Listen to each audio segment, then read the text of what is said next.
And I do think that this has really helped just reduce and just get rid of those little points when you go, I'm a bit bored, I'm going to open Reddit, Instagram. Hello and welcome to DumbphonesUK. My name's Joseph. I look at dumb or dumber phones on the internet. People often say to me, I need my smartphone, and there's no judgment here, but I really want to reduce my screen time. How would you best go about that? And the Minimalist launcher could be the answer to your problems. Now, I've been running it on my Titan 2, and I've been running it ever since I had my Titan 2, so I can give you a full and frank review on what I think of the software, the pros, the cons, any little bugs that I experience. So I think we should just hop straight in. Please do like, please do subscribe to the channel. It helps me, it helps you. It means I can keep on producing more videos like this. It feels like a really simple win for both of us. I really enjoy making these videos, and I can only do it if you like and subscribe, so please do that. Here we have my homepage that I've set with the Minimalist launcher. So you can see I've selected emails, Pocket Casts and WhatsApp. These are the things that I use, and then these shortcuts were preset. So we have phone down here, camera down here. Give it a click and it'll load up for you. Also the same with any of these applications here as well. So if I were to click Pocket Casts, that loads up. The nice thing I like about this screen, and obviously I'm using a big old Titan 2 here, is the fact that I can click this anywhere along the screen. So if I click here, it still opens Pocket Casts. So the nice thing is this is pretty customizable. So if I wanted to change something, I could hold it. I can get rid of WhatsApp there, or I can click those three dots. Basically, I have a suite of options that become available to me. I can remove it from my favorites. I can block the app. I can hide it. I can rename it. I can uninstall, or I can get app information. I'm not going to do that for any of those. But what I am going to do is swipe left and show you the rest of the launcher. So here on the side, you can see if I drag down, I can search based on the first letter of the application by doing that, which I think is a neat little feature, or I can search for the app itself. Obviously on this phone, I'm typing on this device here. So let's say I want to load up YouTube, and YouTube becomes available. So what I want to dive into and spend a bit of time looking at is the settings. So if I click this cog here, once I click the cog, we've got our option to go into home screen, and this gives us a lot of customizable options on the app itself. I'm looking in the setting that can change this. I can go into home screen, phone dialer, and actually I'd like that to be Apple Music. I then have to slide to confirm that. Perfect, so then I come out. This now takes me to Apple Music. It is a phone icon still, but the good news for me is I actually want that to be my phone. The other stuff I can do as well is I can change the time format, I can change the date format that's visible. I've got quite a lot of apps that came with this device that I don't actually want. So I've hidden these apps, and they all live within the hidden apps section, but within there what you can do, so hidden apps, I can hop in and I can go, well, I'm going to open Spotify. You can unhide the app, you can open the app, make different changes to the app as well within there. I quite like the hidden app feature. It just removes it out of my palette here, which is good. Now the display is one that I think is really nice. So the color theme right now I've set is black and white. I'm actually going to change this to white background, black text. You can see pretty quickly, pretty simply, that changes. The other thing I've done is I've set my font size to extra large. I can change my font size to small. I would argue that is too small for this device, and you can see on there, it's pretty tiny. The other thing is there's a lot of options for font. So the great news is they've got a dyslexic based font for people who have dyslexia. I actually quite like the light font that I have selected. And now I'm going to look at the actual suite of apps that they have at the bottom. The more and the gestures don't particularly interest me too much. So the in-app time reminder. So what this means is they have something called mindful launch delay. So when I turn that on, I've basically set the mindful launch delay. When Instagram is open, it will give me a mindful launch delay. So let me show you what that means. So here we go. When I click Instagram, I have to wait. It's basically just causing me to take a moment to think whether I actually want to open this app or whether I've just done it out of habit.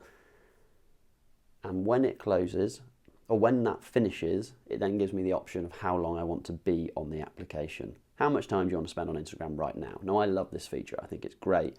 There are times when I will need to message somebody during comedy, and I literally just need to be on it for a minute. So we can set this on which apps we want this to work on. So right now I have it set to Instagram, Reddit, YouTube.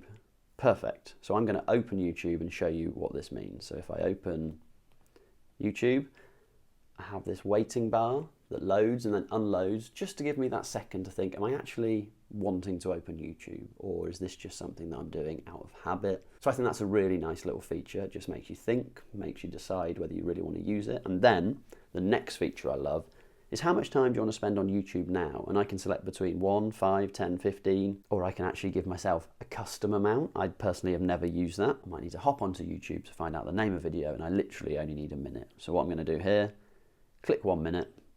It'll allow me to load up YouTube, just scrolling, and I want to show you what happens when my minute is up, basically. So when the minute has finished, there we go. So now you can see the time you've decided to spend on YouTube has run out. I've spent 3 minutes today. In the last 7 days, I've spent 13 minutes. I love that little summary. I think that's really useful. And basically, we have the mindful scroll at the bottom. You can obviously select once mindful's gone, you can go, I'd like more time, I'd like another minute. We can see that I've spent another minute on YouTube. And actually, I'm going to click take me out of here. And what that does is that closes the application.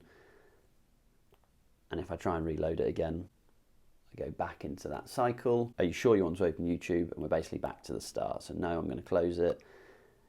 And that, as I said, is like the lightest touch point that this can have. I think we should probably spend a bit more time in here. So I'm going to turn off the mindful launch delay, and I want it to set and exit any app, and I want it to apply to Instagram, Reddit, YouTube. So what I'm now doing is it won't give me a notification after the minute has finished. What it'll do is it'll just get rid of the application and close it for me. So we're getting close to a minute, and there we go. The app itself has closed. The app is still open. If I try and open it, it takes me back to how long do you want to spend on Reddit now. So we're going to go back into the settings. Within the settings, we're going to go into blocking schedules. Let's block Reddit and Instagram. Save. So right now I have a block on that's blocking Reddit and Instagram. So therefore, if I try and load these applications, Reddit, we get this notification, you've blocked Reddit. It was most likely for a good reason, so hold on. And it gives me when it's blocked until and the schedule that it's using. I've obviously not renamed that. Close. I could turn that off. So when I turn it off, we get a notification that says it turns back on tomorrow. You can then set it to turn off completely and delete it. I personally would like that to be a little bit harder to do. I think that's, if you're blocking it for a good reason, I think there should be another pop-up, a few more pop-ups, something along the lines of sort of just confirming that you definitely want to do that. But I like the blocking schedule. I think that's a really nice option. The other thing I'm going to do as well is I'm going to block an app for you. So let's say ChatGPT. I am going to block this app. So it basically gives you a summary of this. So you spent 13 minutes on this. Well, I'm going to block it for 24 hours. I'm going to block it for 4 hours, slide to block. So when I try and open that app, you've blocked it. It's most likely you did it for a good reason. I can't get into it. I don't know a way in which I can remove that block. However, let's see whether this works. So I'm going to uninstall ChatGPT. We're going to reinstall it. And by reinstalling it, great. Perfect. That has remembered that we blocked that app. That is really good. And so I can't use this. I can't log back in. I can't set that back up until 2:47 today. Great. I really like that. Another really nice feature of this application is the notification filter. So when you click that and you go into settings, you can actually select where you allow your notifications from. It's just a simple place to manage your notifications. And I know you can do that in the app settings itself, but this is a nice quick way to do it and just allow or disallow very quickly.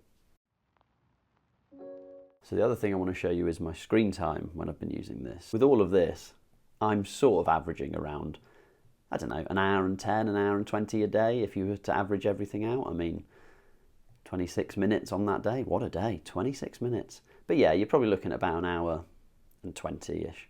So this app has really helped me reduce my screen time.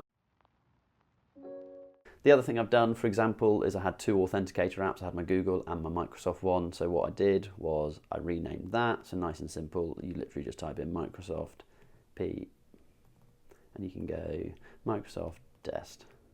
Done. Super simple to rename and change the name of it. I think that's really useful. There's a couple of things that I think could be improved. One of them is a con, and it may well be just specific to this device because obviously this has got a physical keyboard. But when I swipe over here, and if I don't quite click a button properly enough, there we go, perfect. So I'd actually clicked the C key there, but for some reason it opened Chrome. That isn't what I necessarily wanted. Again, I click the C key, it opens Chrome. I don't quite know why it does that. Let's see whether I can do it with another one. So it may well just be, for whatever reason, because of this being a physical keyboard, it's not registering the click properly.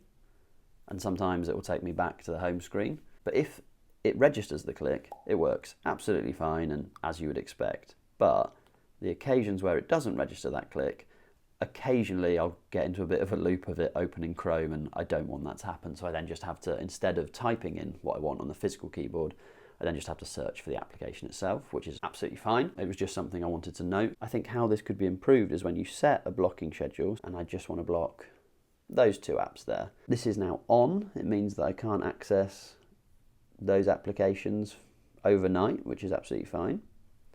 I would like there to be a password or something associated with this because it's quite easy to turn off. By clicking that and then clicking that, that schedule has now been removed. That could be a bit harder and something that just makes it slightly more difficult to get rid of, because right now, if you just want to turn off that schedule that blocks apps, well, it's fairly simple. So there we have it. That was the Minimalist Phone launcher. I mean, talking through it on that video, the things that I really like are the app blocking. I think the fact that you can block an app, you can uninstall it, reinstall it, the block stays in place. I think that's great. Obviously, it takes you or somebody who has access to your phone blocking that application. The second thing I really like is just that little reminder when you're opening an app that you've got it set on, let's say Instagram, it pops up, it says, how long do you want to use it for? Great, I think that's really useful, and it makes me go, what am I wanting to do on Instagram? I'm wanting to send a message to somebody, 1 minute is perfect. That's super useful. And the fact that it cuts you off after a minute and you can have it to auto close or you can extend that, I think that's really handy. I appreciate that that does come with people needing to have that self-control. I fully understand that, but I like it as an option. I also like the little minimalist slow scroll thing, the thing that I'm doing with my finger right now. Basically, just gives you a pause and it just says, are you sure you want to open this? I think that's really lovely. And I think through showing my screen time, I don't use my phone an awful lot. And I do think that this has really helped just reduce and just get rid of those little points when you go, I'm a bit bored, I'm going to open Reddit, Instagram. And this launcher just goes, is that really useful? Is that really what you want to do with your time? And that's kind of perfect. We do know that some people out there need a smartphone, and with that, I think this is a really nice, gentle way to do it. Overall, I'd say it's a really good app and something that you can give a go. It's got a 7-day free test, and then after that, there is then a paid option of it. I now have a lifetime license on this, so I can use this on this device, on any other Android device, which is exciting. And I can see myself, when I get the Titan Elite and the Clicks communicator, I can see myself installing Minimalist Phone on that device. So, overall, if you do need a smartphone and you want to be that little bit more conscious about the things you're doing on it, and maybe the Android-specific well-being tools aren't quite enough, maybe it doesn't give you the customization or the functionality you need, maybe iOS tools aren't quite there for you, I think this is a pretty good option. So I'll see you soon. Behave yourselves, have a lovely one, stay off your phones.